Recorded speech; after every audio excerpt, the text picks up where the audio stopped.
The lane narrows between timber-framed houses, quiet now that the market day is done.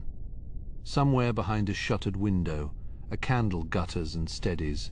Tonight we witness the daily pulse of the 15th century, to watch the bronze casters of Benin at work. Let the centuries fall away, sink gently into your pillow. The day is done and you are safe to rest. Let your eyelids grow pleasantly heavy. This is quiet history. Let us begin. The red earth of the city holds the warmth of the sun long after the great golden orb has dipped below the forest canopy. Here, in the 16th century, the Kingdom of Benin breathes with a measured, steady pulse.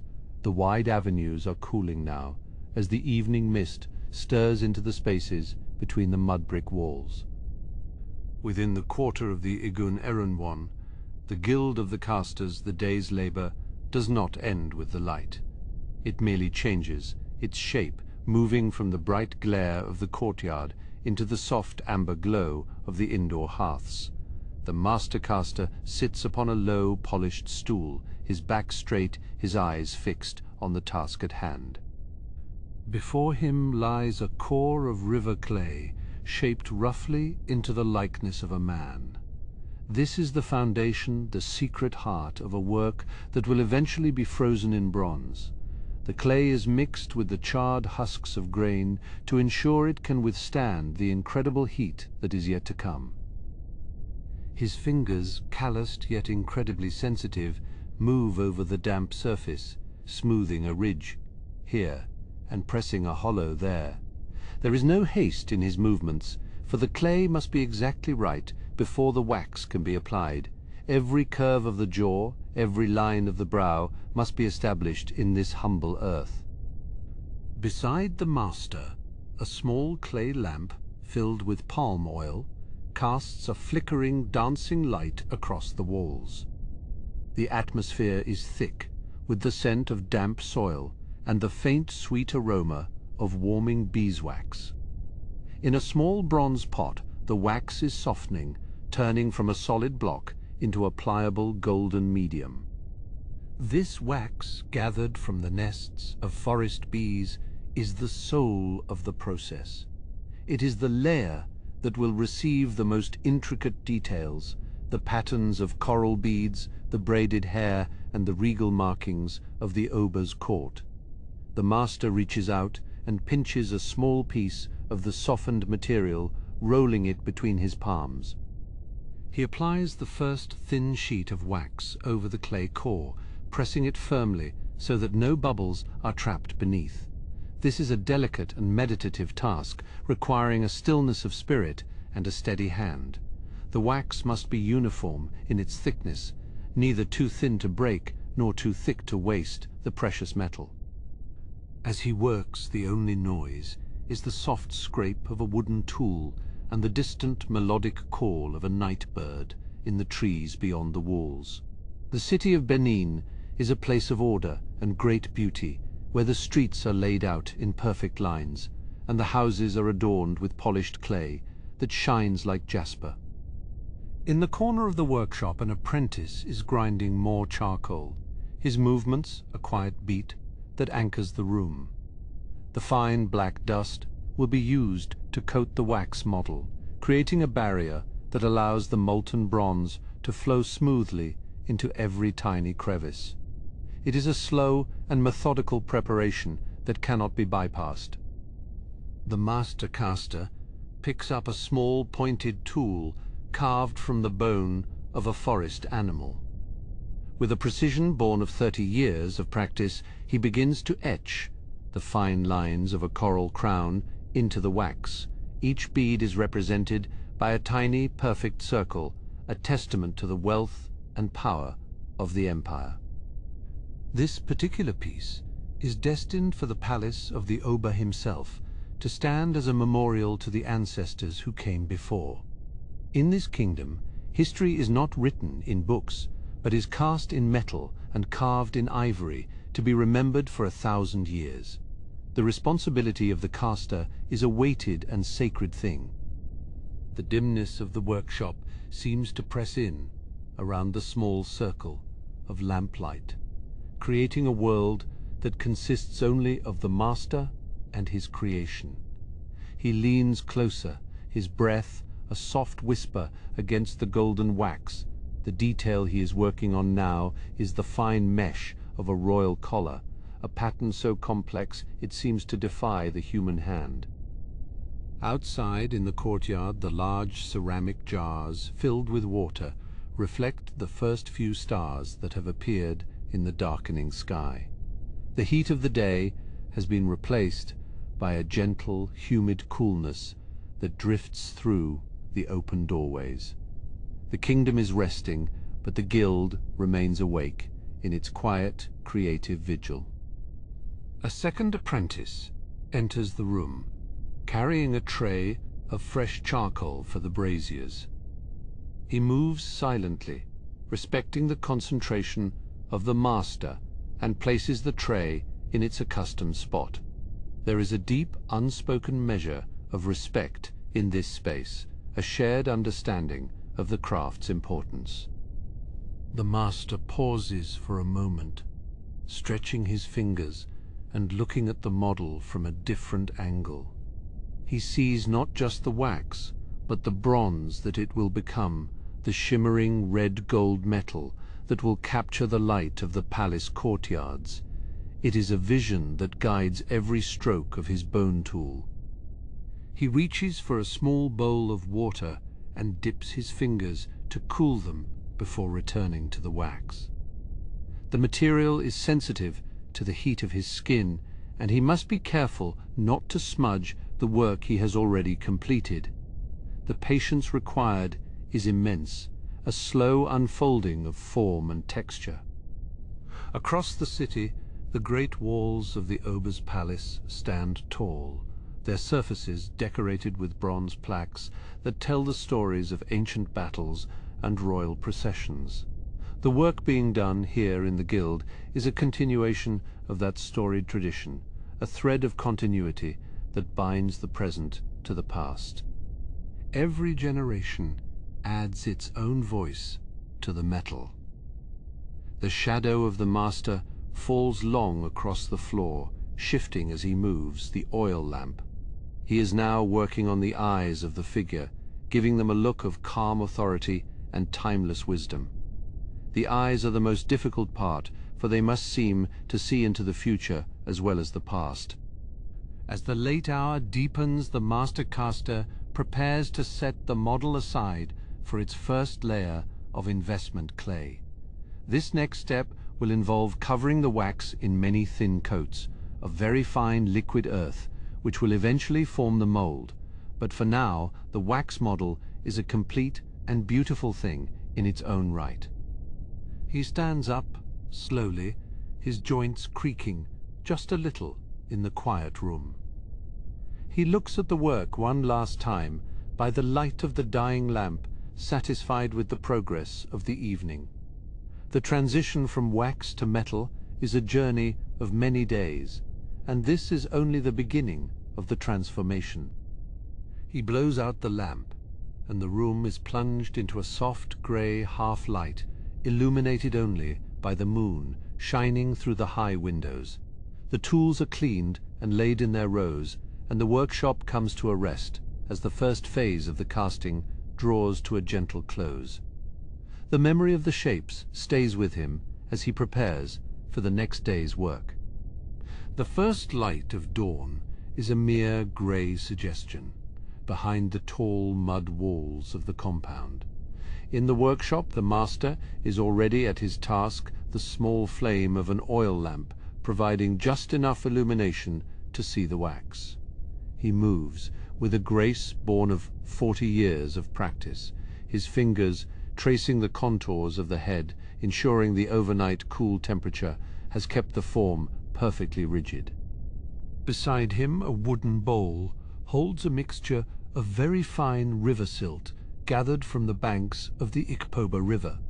This slip is as smooth as cream, intended to capture every minute detail of the wax carving, from the beads of the coral collar to the delicate lines on the forehead. He uses a brush made from soft animal hair to apply the first coating with a hand that is steady and sure. This initial layer of investment must be thin, almost translucent, so it can seep into the deepest recesses of the sculpture.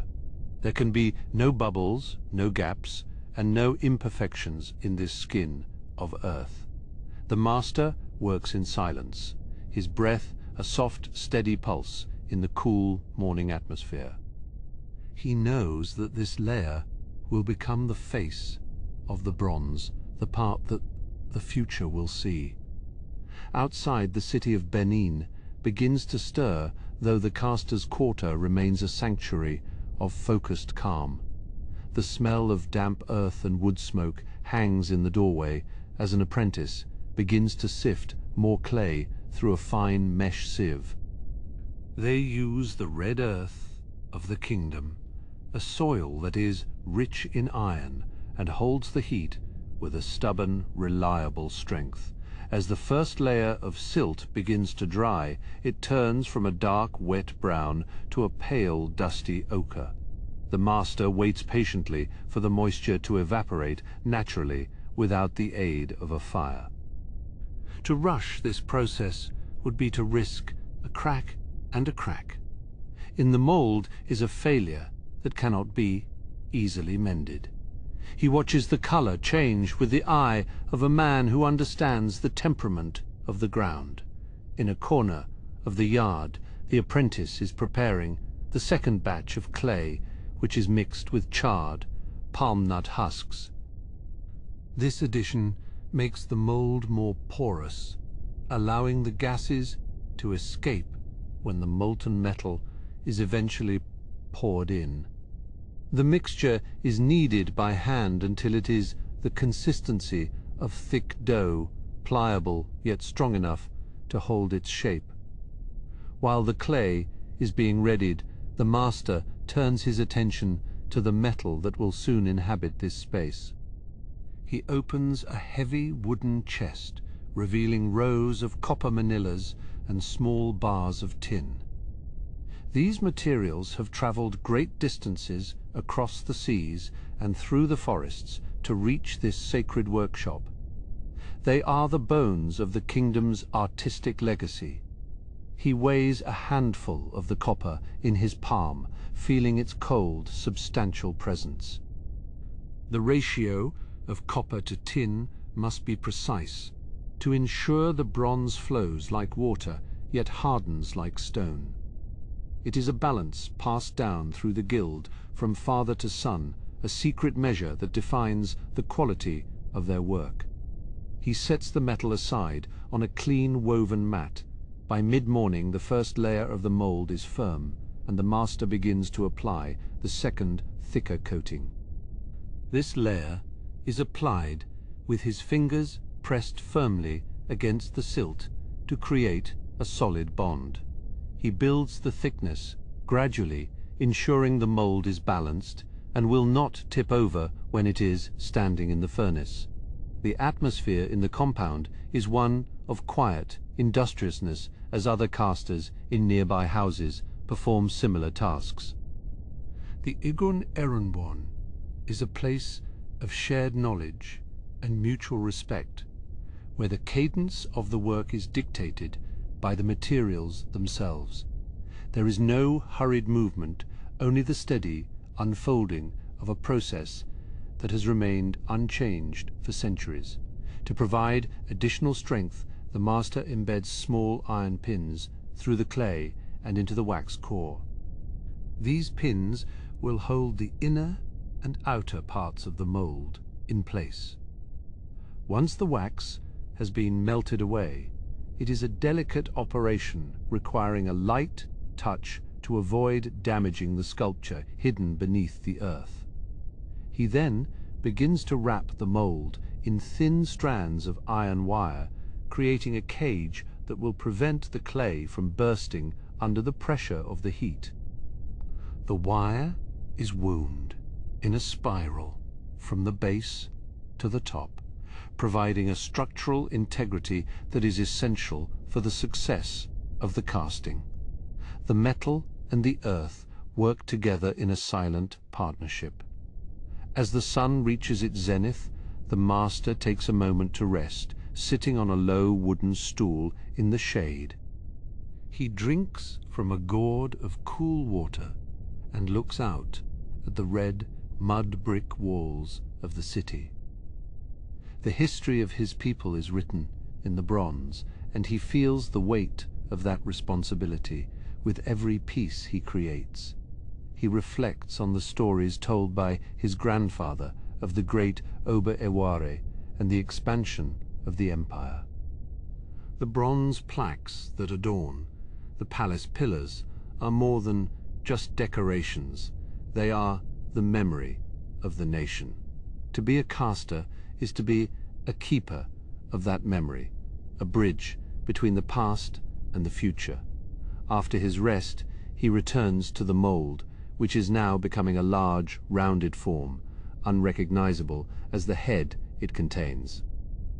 The final layer of clay is mixed with coarse river sand to provide a rugged exterior that can withstand the direct flames of the furnace.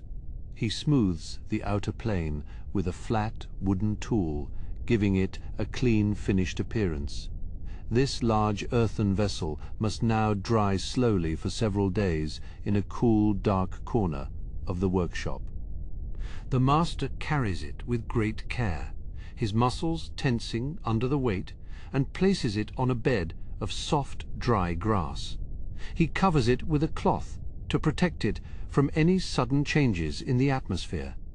In the evening, the apprentice begins to prepare the charcoal for the melting of the metal. He uses wood from the hardwood trees of the surrounding tropical forest, which burns with an intense and steady heat. The charcoal is broken into small uniform pieces and stored in large woven baskets near the furnace. The furnace itself is a simple yet effective structure built into the floor of the courtyard. It is lined with the same heat-resistant clay used for the molds and features a series of channels for the bellows. The master inspects the furnace, ensuring there are no obstructions and that the air will flow freely to the heart of the fire. As the shadows lengthen and the sky turns a deep, bruised purple, the master sits by the cooling embers of his small workshop fire. He listens to the distant call of a night bird and the soft murmur of the city winding down. The mould is resting, the metal is prepared, and the furnace is ready for the transformation that awaits. He feels a sense of profound peace, knowing that he has done everything in his power to ensure a successful casting. The rest is up to the spirits of his ancestors and the temper of the fire. He closes his eyes for a moment, letting the stillness of the evening wash over him as he prepares for the long, heat-filled day that lies ahead. The sky deepens into a velvet indigo, and the first stars prick through the haze of the tropical evening. Within the walls of the bronze caster's quarter, the stillness is not an absence of life, but a gathering of intent. Every breath taken here is flavored with the scent of dried clay and the lingering essence of charred hardwood. The master remains seated, his form a silhouette against the fading orange glow of the hearth. Nearby, the apprentice moves with a measured pace, his footsteps nearly silent on the packed earthen floor. He carries a bundle of palm fronds to sweep the area around the furnace, ensuring no stray pebble or twig disturbs the sacred ground. This workspace is more than a site of labor. It is a sanctuary where the physical and spiritual realms converge. The tools of the trade, from the iron tongs to the wooden scrapers, are laid out in a precise, familiar order. Each item has its place, worn smooth by years of contact with the master's palms. The crucibles, those stout vessels of fired clay, stand ready in a neat row. They have been crafted to endure the most intense heat, their walls thick and reinforced with grit. Each one is inspected by the touch of a hand, searching for any hairline fracture that might lead to disaster. In the dimness, the ceramic faces of the pots seem to absorb the little light that remains. They are the cradles for the liquid sun that will soon flow within them. The master knows that the integrity of these vessels is paramount to the safety of the guild members. The membership of the guild is a lineage of honor, passed from father to son through the centuries. To work the metal is to serve the Oba directly, for he alone grants the right to cast in bronze. The master thinks of the many generations who have stood in this very spot, their hands stained with the same red earth. Their presence is felt in the weighted tools and the familiarity of the tasks. This continuity provides a sense of peace, a knowledge that he is part of something much larger than himself. He feels the breath of the ancestors in the cooling breeze that drifts through the open courtyard. In the corner, the large mould remains in its bed of grass, a silent passenger in the evening. It is a vessel of potential, holding within its clay walls the negative space that will soon become a royal likeness. The master knows that the wax has already done its work, leaving behind a cavity of perfect detail. Now, the earth must hold that shape against the coming fire. The apprentice begins to sort the pieces of metal that will be melted down.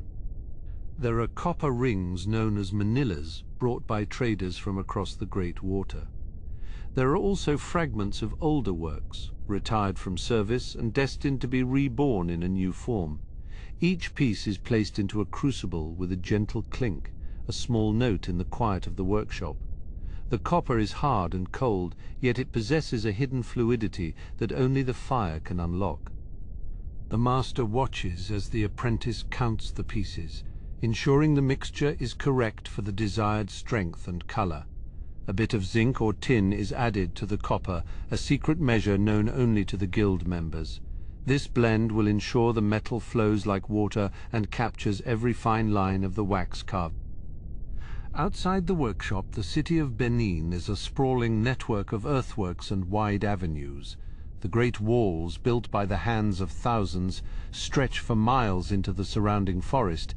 Even at this late hour, the city breathes with a life of its own. The murmur of voices from nearby compounds drifts over the walls, softened by the distance and the thick vegetation. A soft breeze carries the scent of blooming jasmine and the dampness of the nearby river. It stirs the leaves of the kola nut trees that stand guard near the entrance of the guild quarter. The master takes a deep breath, filling his lungs with the cooling atmosphere. He appreciates these moments of quiet before the intense labor of the casting begins. The furnace pit is a marvel of simple engineering, its clay lining baked hard by years of use. The channels for the air are clear, leading from the position where the bellows will sit to the heart of the fuel. The apprentice checks the leather of the bellows, ensuring they are supple and free of leaks. A single tear in the hide could mean the difference between a successful melt and a failed effort. He applies a bit of oil to the wooden handles, the movement making a soft, sliding noise. The bellows are the lungs of the furnace, providing the vital oxygen that will drive the temperatures to their peak. Without them, the charcoal would merely smolder, unable to conquer the stubborn resistance of the copper. The master rises from his stool, his joints making a faint popping sound in the stillness. He walks to a small shrine in the corner of the courtyard, where offerings of food and palm wine have been placed. He bows his head in a gesture of respect to the spirits of the past masters. Their guidance is sought for the delicate task that lies ahead, for the fire can be a fickle companion. He sprinkles a few drops of water on the ground, a libation to the earth that provides the clay and the metal. The connection between the caster and the materials is a sacred bond, requiring humility and patience. He speaks a few words in a low voice, a prayer for clarity of mind and steadiness of hand. The shadows seem to lengthen in response, as if the ancestors are drawing closer to watch over the work. The night continues its slow march toward the dawn, the moon tracing a silver path across the sky. The master returns to the furnace, where the apprentice has finished the preparations. The charcoal is piled high, a mountain of black gold waiting for the spark. The crucibles are nestled within the fuel, their contents ready for the transformation. There is a sense of anticipation that hangs in the atmosphere, a tension that precedes a great event. The master knows that once the fire is lit, there will be no turning back. Every action must be precise, every movement calculated to maintain the balance of the heat. He feels a familiar stir of excitement, though his outward appearance remains calm and composed. He looks at the apprentice, a young man who is learning the ways of the guild with great diligence. The master sees his own younger self in the boy's focused expression and careful movements. He knows that the future of the Aigun Eronwon depends on passing down these skills with exactness. The bridge between the generations is built of clay and bronze, reinforced by the shared experience of the forge. The first light of the coming day begins to touch the tops of the tallest trees in the forest. It is a faint grey glimmer that signals the end of the night's vigil. The master signals to the apprentice, and together they begin the task of lighting the furnace. A small ember is brought from the kitchen fire, carried in a shard of broken pottery. It is placed at the base of the charcoal pile, and the apprentice begins to work the bellows with a slow, steady measure. The first wisps of smoke rise into the cool morning, curling like silver ribbons in the dimness. The fire begins to take hold, a small orange eye peeping out from the black depths of the fuel.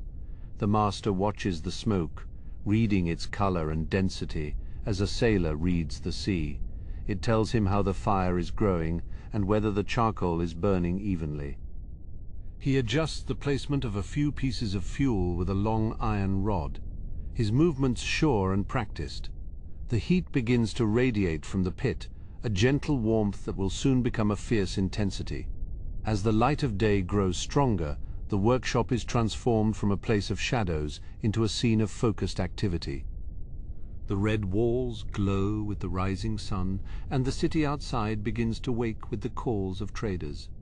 But within the guild quarter, the focus remains on the furnace and the secret work of the bronze casters. The transition from the quiet of the night to the power of the flame is complete. The apprentice increases the tempo of the bellows, the puffing noise becoming a constant pulse in the courtyard. The fire responds with a roar, the orange glow turning to a brilliant, searing white at its core. The crucibles are now buried deep within the inferno, their clay bodies beginning to glow with the reflected heat of the charcoal. The master stands near the edge of the pit, his face illuminated by the radiance of the furnace. He can feel the temperature rising, a physical force that pushes against his skin. He prepares the long-handled tongs that will be used to lift the molten metal, checking their grip one last time. The moment of the pour is drawing near, a culmination of days of preparation and years of training. This bridge between the preparation and the action is where the master finds his greatest focus. He is no longer just a man, but a part of the process itself, linked to the metal and the fire. The story of the Benin bronzes is about to be written in another chapter of liquid light, as the first pour of the morning begins. The intensity within the furnace reaches a peak where the charcoal turns from a glowing orange to a shimmering, translucent white. Within this core of heat, the crucibles hold the secret of the guild, a liquid fire that will soon take the form of kings and warriors. The master watches the shifting hues of the flame, his eyes narrowed against the brilliance that spills from the pit. He gestures to the apprentice, who maintains the steady measure of the bellows, ensuring the oxygen feeds the hunger of the fire. The tempo of the puffing air is the only speech needed between them, a language of effort and timing. Every stroke of the wooden handles brings the metal closer to its transformation, turning solid copper and tin into a single flowing essence. The scent of the workshop is a mixture of charred wood, baked earth, and the faint metallic tang of the heating alloy. It is a fragrance that has defined this quarter of the city for generations, a signature of the craft that rises with the morning mist. The red clay walls of the courtyard seem to absorb the warmth, radiating it back into the workspace like a living thing. Beside the furnace, the clay molds are waiting, buried deep in a bed of warm sand, to prevent them from cooling too quickly. These shells of earth contain the hollow spaces where the wax once resided, now vanished and replaced by a vacuum of potential.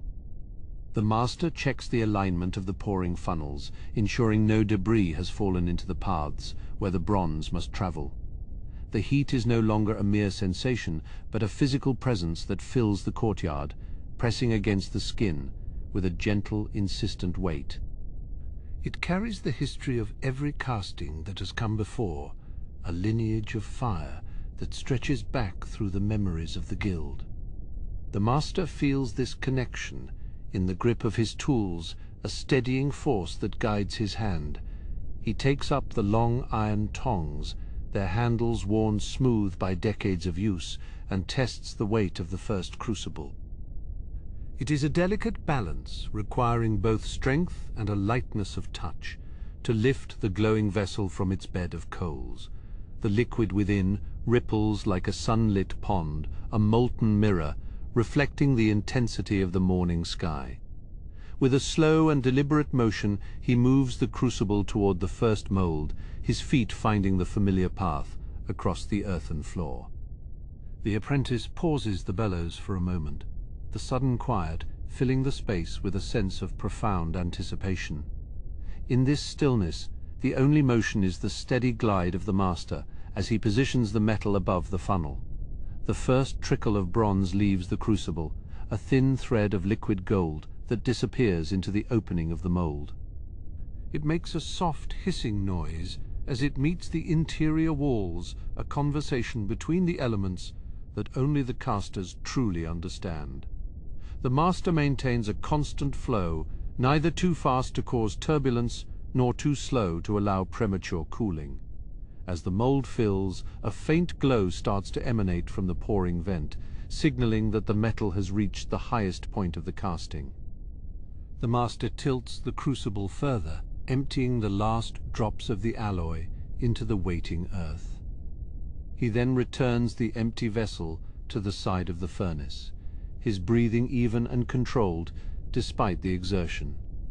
The second mold is ready, its funnel open like a thirsty mouth in the sand. The master repeats the process, his movements a mirror of the first, yet performed with a fresh focus, as if it were the only task in the world. Each casting is a unique birth, requiring the same level of devotion and care from the moment the fire is lit. The apprentice resumes the work at the bellows, keeping the remaining crucibles at the necessary temperature for the subsequent pours. The pulse of the atmosphere returns, a comforting backdrop to the high-stakes work of the morning. Outside the workshop walls, the city of Benin is fully awake, the murmur of the market reaching over the ramparts. But here, within the sacred precinct of the bronze casters, the passage of time is measured by the cooling of the clay and the flow of the metal. The sun climbs higher, casting long shadows across the red earth, but the focus remains on the ground. The master watches the vents of the filled molds, looking for the subtle change in color that indicates the bronze is turning solid. The steam that rises from the damp sand is a silver veil, drifting upward toward the thatched eaves of the workshop. It carries the heat away into the brightening sky, a silent offering to the spirits who founded the guild. The master takes a moment to rest, leaning against a wooden pillar as he observes the progress of the work. His hands, though steady, show the marks of a lifetime spent in the service of the Oba, the skin toughened by the proximity of the forge. He looks at the apprentice, a silent nod of approval, acknowledging the youth's discipline and endurance. The training is long and the lessons are difficult, but the reward is the mastery of an art that transcends the span of a single life. The third crucible is now ready, its contents shimmering with a violet hue that speaks of the perfect temperature. The master moves again, his body responding to the familiar call of the task, with a grace that belies his years. He pours with a steady hand, the bronze filling the intricate channels of a ceremonial plaque that will one day adorn the palace pillars. The liquid metal flows into the depictions of warriors and court officials, bringing life to the shapes that were first carved in wax. It is a process of translation, turning the soft and fleeting into the hard and enduring. The master can almost see the figures taking shape beneath the clay, their stories being cast in the permanence of the alloy. As the final pour of the morning is completed, a sense of quiet satisfaction descends upon the workshop. The crucibles are set aside to cool, their inner surfaces coated with a thin film of oxidized metal. The furnace is allowed to die down, the white heat fading back into a comfortable orange glow as the charcoal is consumed. The molds will remain in the sand for many hours, the bronze within slowly transitioning from a liquid state to a solid form. This period of waiting is as critical as the pour itself, requiring patience and a lack of interference. The master knows that the metal must find its own way within the clay, settling into every fine detail of the investment. He walks to a small basin of water and washes his face, the coolness a sharp and welcome contrast to the heat of the forge. The droplets sparkle on his skin, reflecting the midday sun that now hangs directly overhead. The workshop is filled with the soft noises of the city, the distant calling of birds, and the gentle crackle of the cooling embers. The apprentice begins the task of clearing away the spent charcoal, his movements slower now that the urgency of the pour has passed. He works with a quiet efficiency, honoring the space that has just witnessed the creation of something significant. The red earth of the floor is swept clean, preparing the area for the next stage of the process. In the coming days, the clay will be broken away to reveal the treasures hidden within. But for now, the secret remains buried, protected by the earth and the memory of the fire. The master looks out toward the great forest, the trees a wall of deep green against the horizon, and feels the peace of a job well done.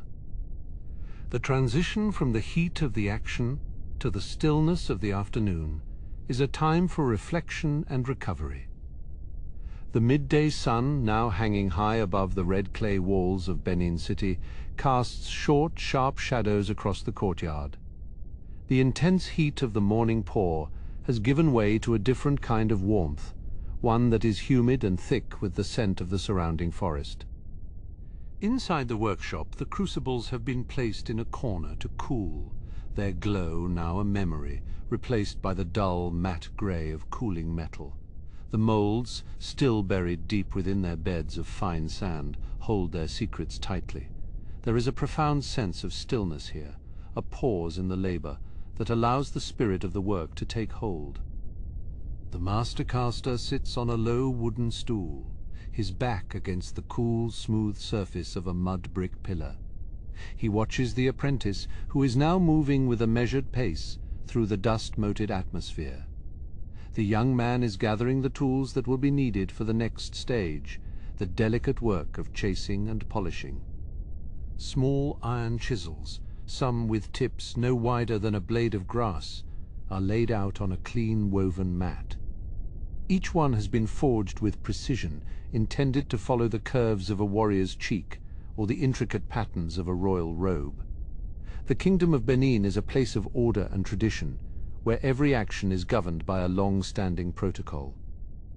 This guild of casters, serving the Oba with unwavering loyalty, understands that their art is a bridge between the physical and the spiritual. As the bronze cools inside the clay investments, it is not merely hardening, it is becoming a vessel for history. The master closes his eyes for a moment, listening to the distant murmur of the city beyond the compound walls. He can hear the faint call of a vendor, the laughter of children playing near the great earthworks, and the rustle of palm fronds in the light breeze. He reflects on the many years he spent as an apprentice himself, learning the temperament of the fire and the language of the wax. It took a decade of observation before he was permitted to lead a pour of this magnitude. The mastery of the alloy is not something that can be rushed. It requires a temperament that is as steady as the earth itself. He reaches out to touch a small bowl of water, the liquid cool against his fingertips, a reminder of the balance required in all things. The fire provides the transformation, but the water and the earth provide the stability. In the corner of the workshop, a large ceramic jar holds the palm oil that will later be used to give the bronze its deep, lustrous finish. For now it remains capped, its rich, earthy scent barely perceptible in the humid atmosphere. The apprentice is now sharpening one of the larger chisels, the scrape of the metal against the whetstone providing a soft, consistent note. This noise is a part of the workshop's natural pulse, a sign that the work never truly stops, even when the furnace is cold. The stone is wet, and a small slurry of grey paste forms where the iron meets the surface. The master watches the boy's hands, noting the growing confidence in his grip. It is a weighted responsibility to carry forward the techniques of the ancestors, ensuring that the glory of the Oba is never forgotten. The plaques that will emerge from these moulds will eventually line the galleries of the royal palace, telling stories of conquest, diplomacy, and divine right. They are more than ornaments. They are the memory of a people cast in a material that will outlast the wooden pillars that support them. The red earth of the floor seems to soak up the importance of the moment, holding the heat of the day. A small lizard scurries across the threshold, its scales shimmering like polished copper in a stray beam of light.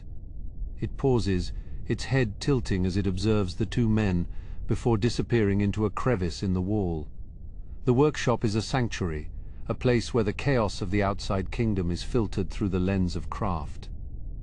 Here the only thing that matters is the integrity of the mould and the purity of the metal. The master stands up, his joints popping softly, and walks over to the sand pit where the moulds are resting. He places a hand near the surface of the sand, feeling the radiant warmth that still emanates from the buried clay. It is still too hot to touch directly, the bronze within still in the final stages of solidifying. This period of waiting is a lesson in restraint, for to break the mould too early would be to invite disaster.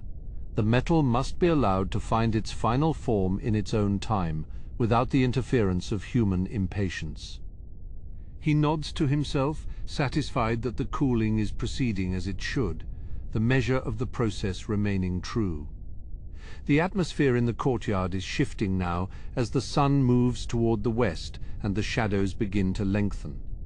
The vibrant orange of the mud walls takes on a deeper, more resonant hue, reflecting the changing light.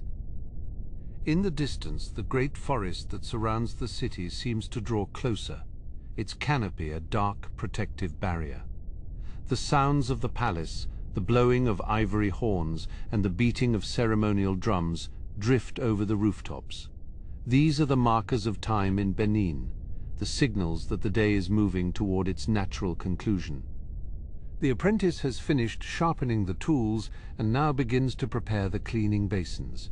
He fills them with water from a large communal well, the splashing noise bright and clear in the quiet workspace. He moves with a grace that suggests he is internalizing the lessons of the morning, his movements no longer hesitant. The master watches him with a silent pride, knowing that the future of the guild rests in such capable hands. The bond between teacher and student is forged in these quiet hours, as much as in the heat of the furnace. They sit together for a while, sharing a simple meal of roasted yams and cool water, the flavors plain and nourishing. There is little need for conversation, for the work speaks for itself. The shared experience of the poor has created a connection that transcends words, a mutual understanding of the effort required to create something of lasting value. The master tells a story of a great caster from the time of his grandfather, a man who could breathe life into the cold metal with a single stroke of a chisel.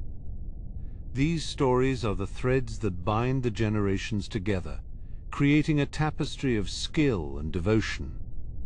As they eat, The master points out the subtle details in a finished bronze head that sits on a shelf nearby.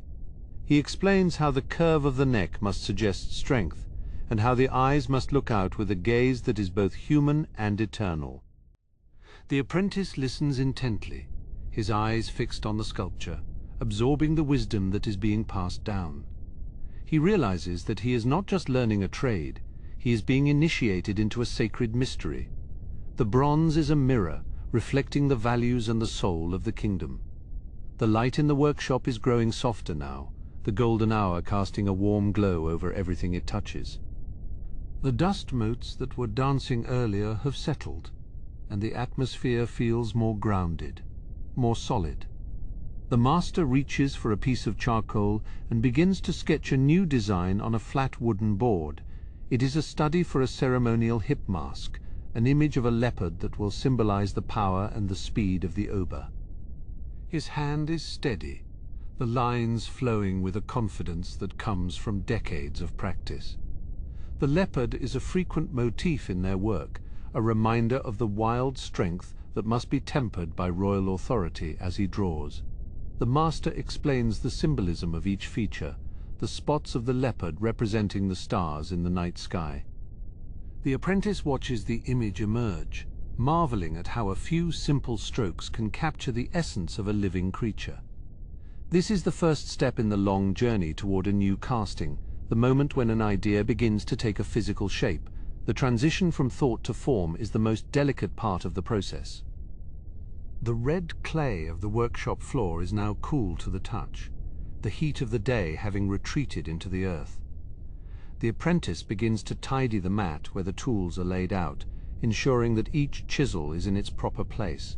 He handles them with a reverence that shows he understands their worth, his fingers tracing the patterns on the handles. The master finishes his sketch and sets the board aside, his mind already moving forward to the carving of the wax. The cycle of creation is continuous, one project flowing into the next without a break. Outside, the city is beginning to transition into the evening hours, the pace of life slowing down as the residents return to their homes. The smell of cooking fires begins to fill the atmosphere, a savory scent that mingles with the dampness of the evening. The great walls of the city, which stretch for miles in every direction, stand as a testament to the strength and the organization of the empire. Within these walls, the artisans of the guild are protected, allowed to focus their entire existence on the perfection of their craft. It is a privileged life, but one that demands total commitment. The master stands and walks to the entrance of the compound, looking out at the street. He sees a group of warriors passing by, their coral bead ornaments clicking softly as they walk. They acknowledge him with a respectful nod, recognizing the man who creates the images that define their status. The caster is a vital part of the social fabric, the one who gives form to the hierarchy of the state. He watches them until they disappear around a corner, their presence a reminder of the world that his art serves. Returning to the workshop, he finds the apprentice lighting a small oil lamp, its flame casting a gentle flickering light across the space. The shadows dance on the walls, making the bronze figures on the shelves seem to move and breathe. The cooling molds in the sandpit are now silent sentinels, their work nearly done. Tomorrow they will be broken open, and the results of their labor will finally be revealed. But for now, there is only the waiting and the quiet preparation for the task ahead. The master takes a deep breath. The air in the workshop now cool and refreshing. He feels a sense of profound peace, a connection to the long line of casters who have stood in this very spot over the centuries. Their hands have touched the same clay, their eyes have watched the same fire, and their hearts have felt the same satisfaction. The history of Benin is written in the metal they produce, a story of a kingdom that is as enduring as the bronze itself. He looks at the apprentice and gives a small, encouraging smile. The young man returns the smile, his face illuminated by the lamp, his eyes bright with the promise of what is to come. They will rest now, allowing their bodies to recover from the physical demands of the day. preparing for the delicate work of the morning. The city around them is falling into a quiet hum, the sounds of the day fading into the gentle murmurs of the evening. As the light of the lamp reflects off the polished tools, the transition from the heat of the forge to the coolness of the night is complete, leading them toward the moment of the final reveal. The deep stillness of the late hours holds the compound in a gentle embrace, as the heat from the earlier casting finally leaves the earth. Inside the workshop, the cooling sand pit remains a place of quiet transformation, where the molten metal has finally taken its permanent shape within the clay shells. There is no noise now, only the faint, occasional click of cooling metal, a tiny note that marks the passage of time in the stillness. The master caster rests on a woven mat, his breathing steady and slow, a mirror to the calm that has descended upon the city.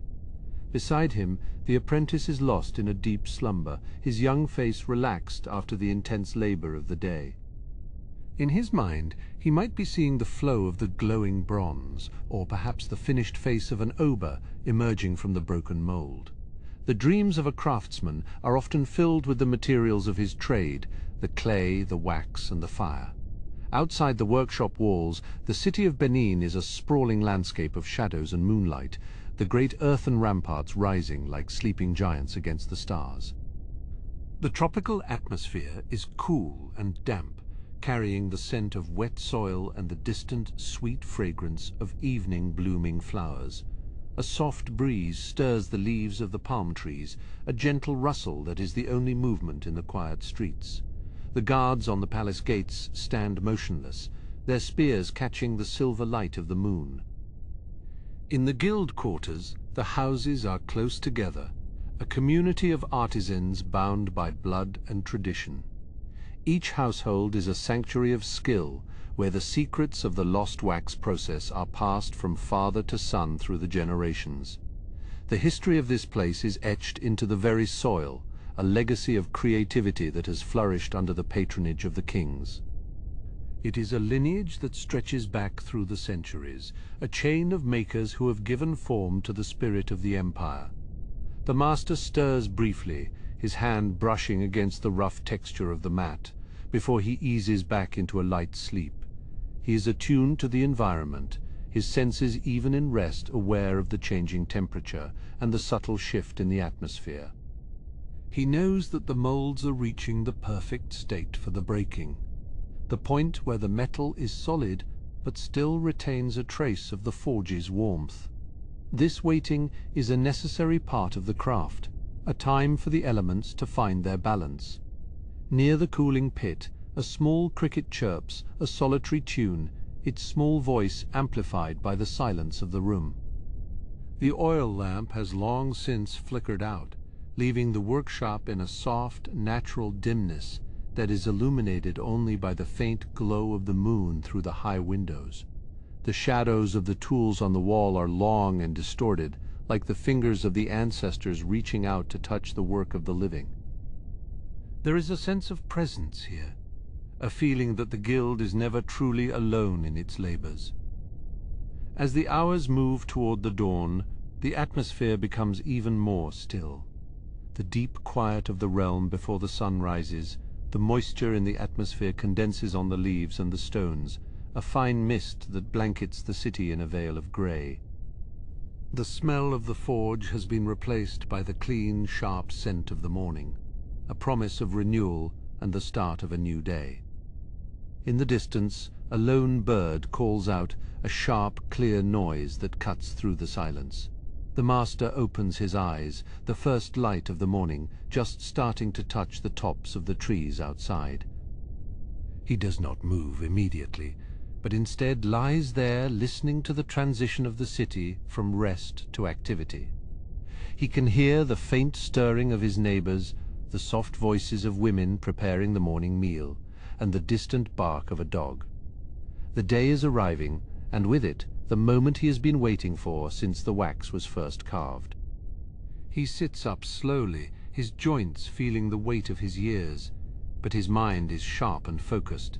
He reaches out and touches the shoulder of the apprentice, a gentle wake-up call that signals the start of their most important task. The young man rouses quickly, his eyes clearing as he remembers the work that lies ahead.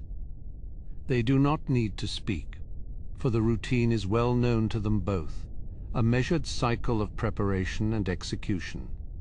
They move to the water basin, washing their faces and hands in the cool liquid, the sensation bracing and refreshing. The water is clear, reflecting the pale sky that is now visible through the doorway. They are preparing themselves, not just physically but mentally, for the reveal of the bronze. Every piece they create is a sacred object, a vessel for the history and the power of the Benin people. To break the mold is to give birth to a new legacy. The master gathers the tools they will need, the small hammers and the delicate chisels that have been cleaned and sharpened the previous evening. He lays them out on a clean cloth near the pit, their iron surfaces dull in the early light. These tools are the extensions of his hands, the instruments through which his vision is realized. He handles them with a quiet reverence, acknowledging the role they play in the transformation of raw materials into art. The apprentice clears away the loose sand from the top of the molds, his movements careful and deliberate. He works with a light touch, mindful of the fragile clay that still encases the bronze. The heat is still rising from the earth in faint waves, a lingering reminder of the fire that burned so brightly just hours before. The smell of the baked clay is earthy and rich, a scent that the apprentice has come to associate with the culmination of his efforts. They work in a companionable silence, the only noise the soft scrape of the wooden shovels and the occasional rustle of their clothing. The city around them is waking up, the murmur of voices growing louder as the market stirs. But here in the workshop, the focus remains internal, centered on the small patch of earth that holds their creation. The world outside can wait, for this moment belongs to the ancestors and the bronze. The first mold is now fully exposed, a large rounded shape that contains the head of a queen mother. The master kneels beside it, his eyes scanning the exterior for any signs of cracking or failure. He places a hand on the clay, feeling the warmth that still pulses from within. It is a good sign, a signal that the metal has cooled at the proper rate. He picks up a small hammer, the weight of it familiar and comforting in his palm. He looks at the apprentice and nods, a silent instruction to move into the final stage. The young man takes a breath, his heart beating a little faster with anticipation. He has seen this process many times, but the excitement of the reveal never fades.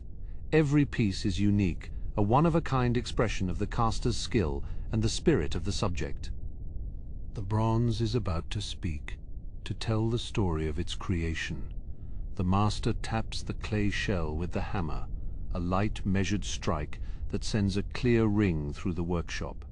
He is listening for the vibration of the metal beneath, a resonance that tells him the bronze is solid and sound. The clay begins to flake away, falling in small pieces to the sand below.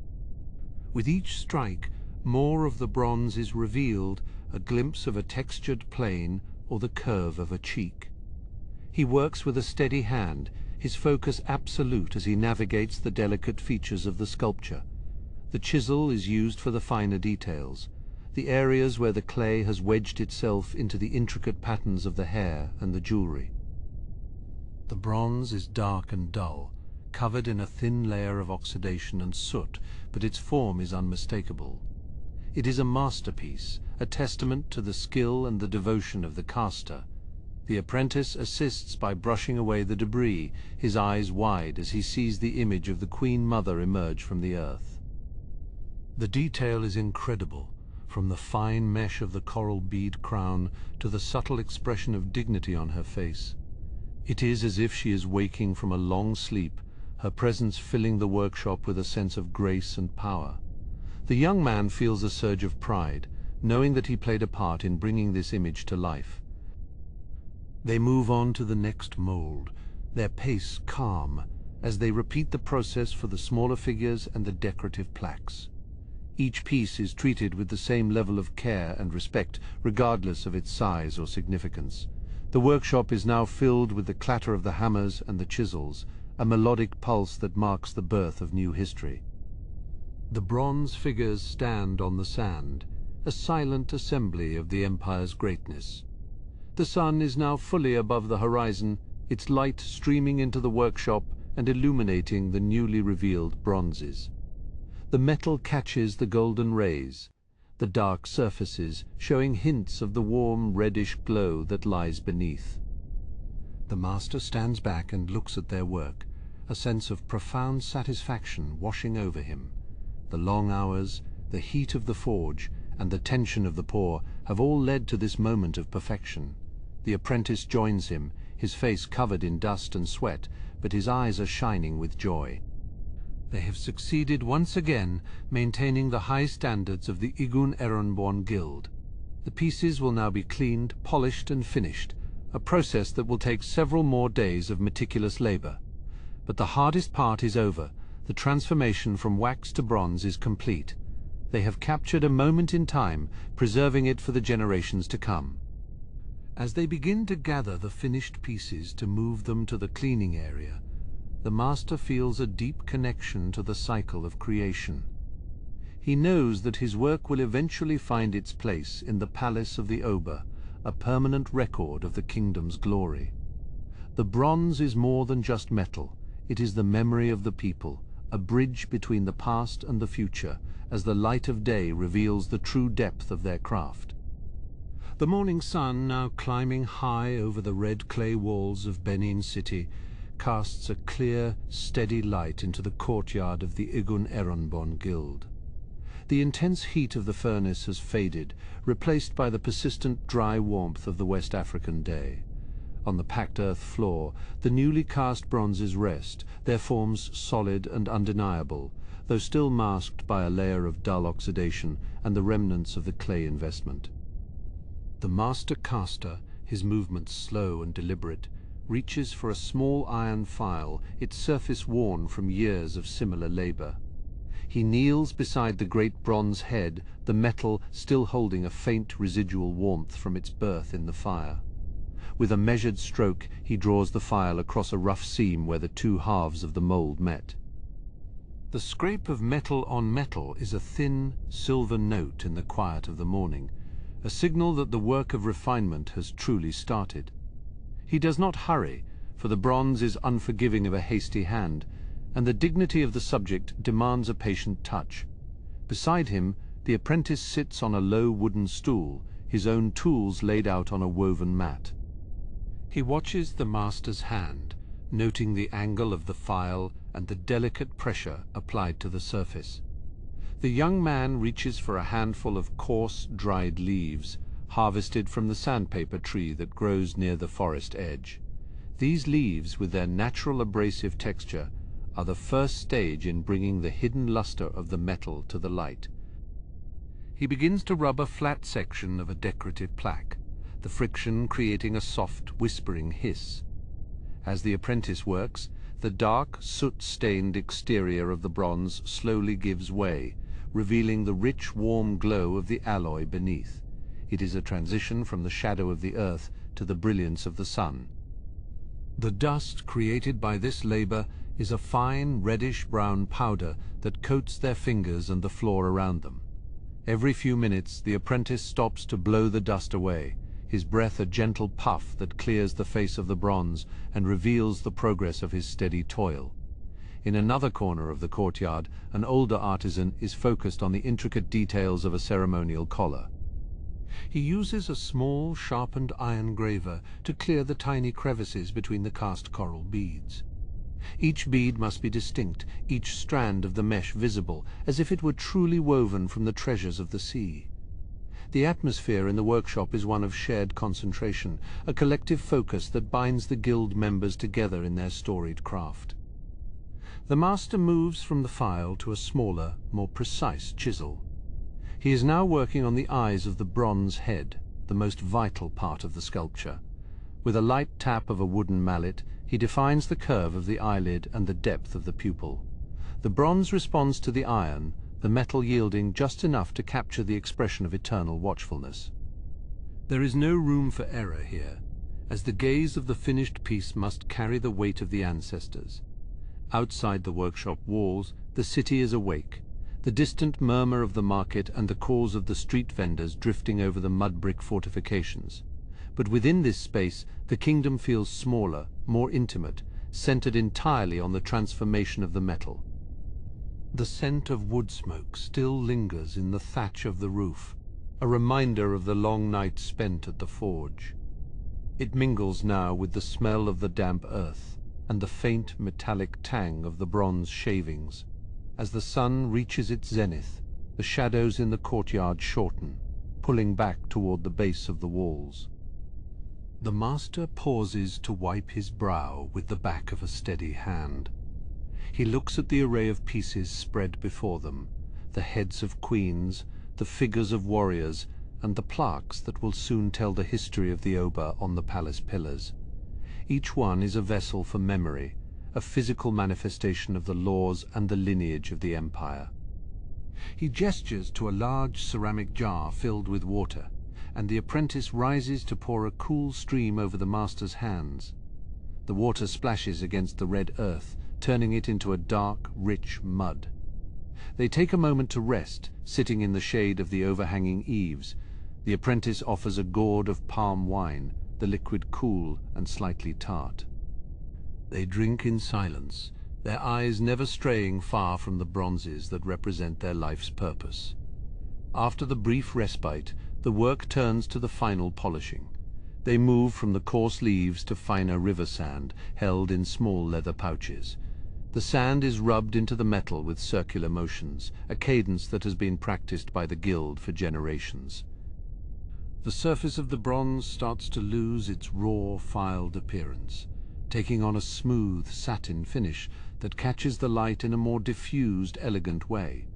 This smoothing process is a meditative task, requiring a consistent pressure and an unwavering focus. The artisan must feel the metal through the leather, searching for any lingering irregularities or burrs.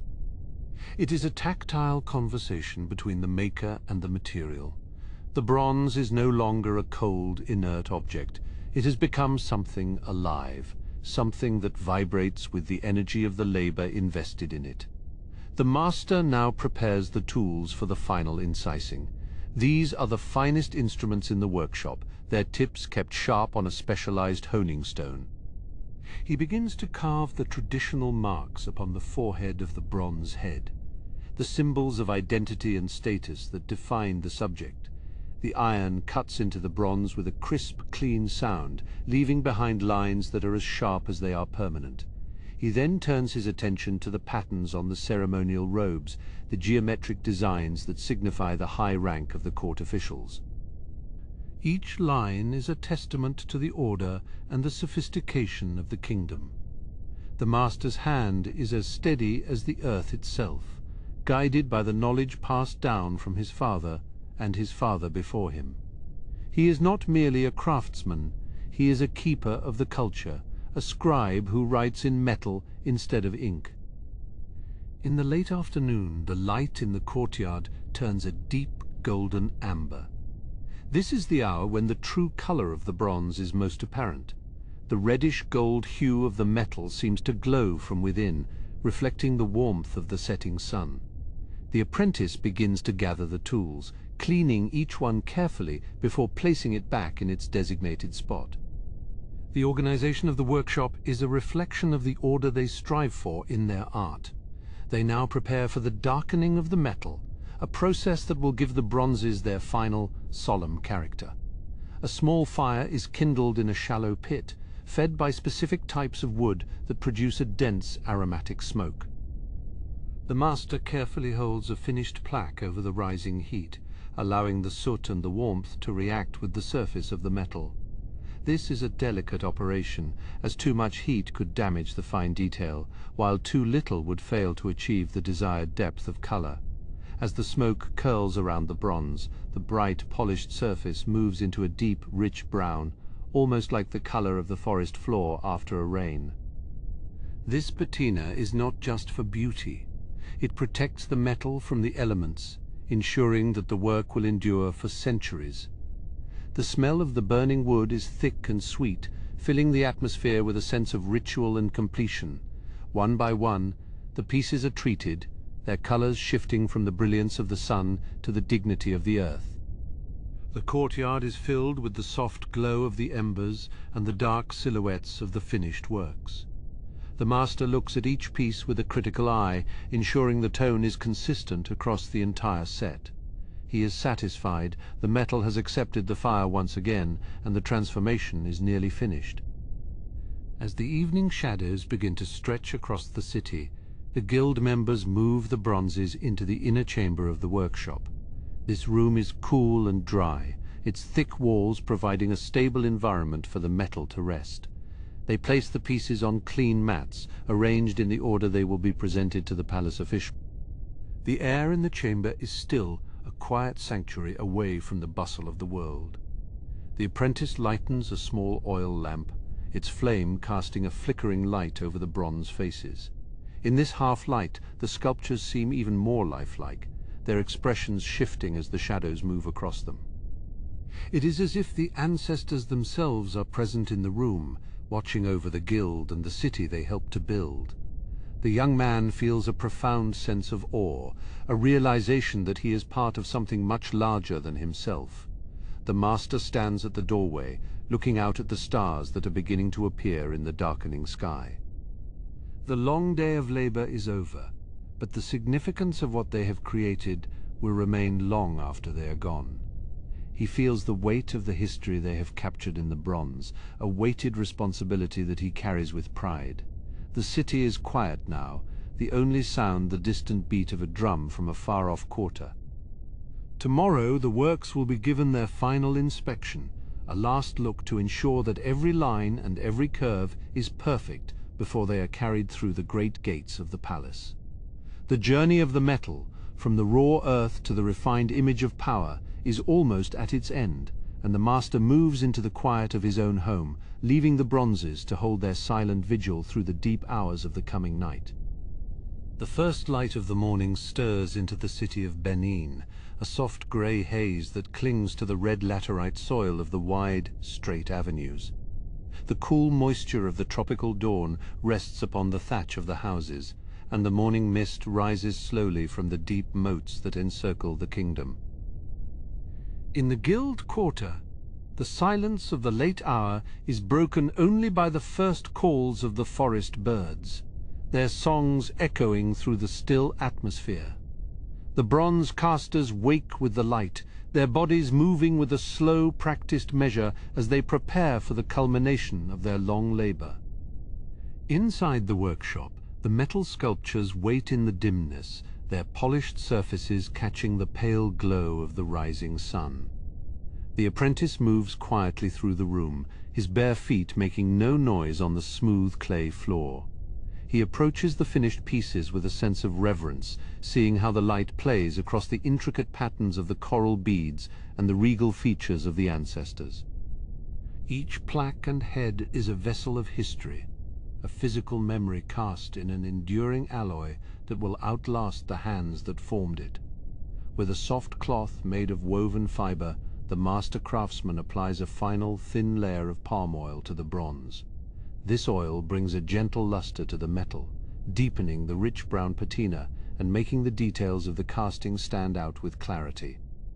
He works with a deliberate tempo, his touch light and precise as he follows the curves of a ceremonial sword or the delicate lines of a royal headdress. The scent of the oil is earthy and sweet, mingling with the lingering smell of wood smoke from the cooling forge. Outside, the guild members are preparing the wooden litters that will carry the works to the royal court. They line the frames with soft, clean mats woven from raffia, ensuring that the metal will not be scratched or marred during the journey. The wood of the litters is dark and strong, carved with symbols of protection and prosperity that have been passed down through generations. There is no hurry in their movements, only a steady, focused attention to the task at hand. One by one, the bronzes are lifted from their resting places and positioned on the litters. The weight of the metal is significant, a physical manifestation of the importance of the stories they tell. The men work together in a quiet cycle of cooperation, their strength used with gentleness as they secure the pieces for transport. The courtyard is filled with a sense of purposeful calm, a collective understanding that they are about to present their finest work to the heart of the empire. As the sun climbs higher, casting long, sharp shadows across the red earth, the procession leaves the workshop. The master leads the way, carrying a small staff of office, his stride even and dignified. Behind him, the carriers move with a balanced pace, the litters swaying slightly with the pulse of their steps. They pass through the guild quarter, where other artisans, the weavers, the ivory carvers, and the potters, look on with silent respect, acknowledging the completion of a masterwork. The streets of Benin are broad and clean, lined with houses whose walls are polished to a mirror-like sheen. The procession moves toward the center of the city, passing under the shade of massive trees that have stood for centuries. The atmosphere is vibrant yet orderly, the noise of the morning markets, a distant murmur in the background. Every step takes them closer to the massive walls of the royal palace, the spiritual and political center of their landscape. They reach the outer gates of the palace, where the guards stand in silent vigil. These men are dressed in ceremonial regalia, their presence a reminder of the power and stability of the kingdom. The master presents his credentials to the palace officials, his voice a low, respectful note in the morning heat. After a brief exchange, the heavy timber gates are swung open, allowing the guild to enter the first of the many courtyards that make up the royal complex. The palace is a city within a city, a sprawling labyrinth of courtyards, galleries, and private chambers. The walls are adorned with bronze plaques from previous generations, a visual record of the deeds of the kings and the history of the people. As the guild members walk through these corridors, they feel the presence of the past all around them, a storied lineage that they have now contributed to. The air here is cooler, shaded by the high roofs and the thick mud brick walls. They are led into a central courtyard where the palace officials wait to receive the new works. The floor is paved with river stones and pieces of broken pottery, arranged in beautiful geometric designs. In the center of the space, a large altar stands ready, its surface cleared to welcome the new additions. The smell of incense, made from the resin of forest trees, hangs in the stillness, adding to the sacred nature of the moment. With great care, the carriers lower the litters to the ground. The master steps forward and begins to uncover the pieces, removing the protective cloths to reveal the bronze beneath. The sunlight, filtering down from the open roof, strikes the metal and makes it glow as if with an inner fire. The palace officials lean in, their eyes moving over the castings with a critical yet appreciative gaze, noting the precision of the features and the smoothness of the finish. There is a long moment of silence as the work is inspected. The master stands with his hands clasped, his expression neutral, though his heart beats with a quiet pride. He knows that these pieces are perfect, that they capture the essence of the royal dignity they were intended to represent. Finally, the lead official nods, a small gesture that signals the formal acceptance of the work into the royal treasury. A sense of relief and satisfaction spreads through the guild members. Their months of labor, from the first shaping of the wax to the final cooling of the metal, have been validated. The bronzes are carefully lifted and placed onto the altar, joining the ranks of the other sacred objects. In this place, they are no longer just products of a workshop. They are now part of the eternal presence of the ancestors, destined to be honored for generations to come. The master takes a final look at his creations, seeing them now in their true home. He feels a deep connection to the metal, a realization that a part of his own spirit has been captured within the bronze. The transition is complete, and the guild begins their walk back to their own quarter.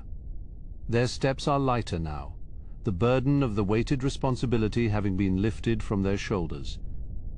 As they return to the workshop, the afternoon sun begins to descend, casting a golden light over the city. The heat of the day is fading, replaced by a gentle breeze that carries the scent of the surrounding rainforest. The guild members gather in the courtyard for a simple meal, sharing stories of the day and reflecting on the success of their mission. There is a sense of community and shared purpose that binds them together, a bond forged in the heat of the furnace. The workshop is quiet now, the tools cleaned and put away, the forge cold and dark. The apprentice sweeps the floor, removing the last traces of the clay and wax that were used in the casting. He looks at the empty spaces where the sculptures once stood, feeling a sense of both loss and accomplishment. He knows that soon a new project will begin, and the cycle of creation will start once again. Evening turns to dusk, and the fires of the city are lit, their orange flames flickering in the deepening shadow. The master sits on a low stool outside his house, watching the stars appear in the clear sky. He listens to the murmur of the city as it prepares for rest, the sounds of families gathered around their hearths and the distant beat of a drum. The kingdom is at peace, and his work is a part of that stability. The night air is cool and refreshing, a welcome change from the heat of the workshop.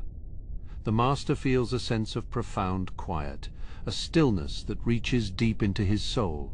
He thinks of the bronzes sitting in the palace, holding their silent watch over the king and the people.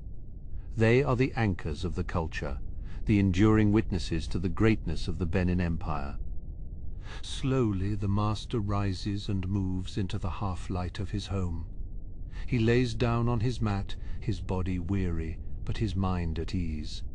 The images of the day, the glow of the bronze, the dignity of the palace, the respect of his peers, drift through his thoughts like a gentle stream. He is part of a long-vanished age that still lives through the art he creates, a bridge between the world of the living and the realm of the ancestors. The city of Benin falls into a deep sleep, the only movement the slow shifting of the shadows under the moon. The great walls stand silent, and the forests around the kingdom breathe with the measure of the night. In the palace the bronze faces remain vigilant, their metallic eyes watching over the passage of time. The craft is complete, the story is told, and the metal rests in the enduring quiet of the dark. Thank you for walking through history with me tonight. Until next time on Quiet History, sleep well.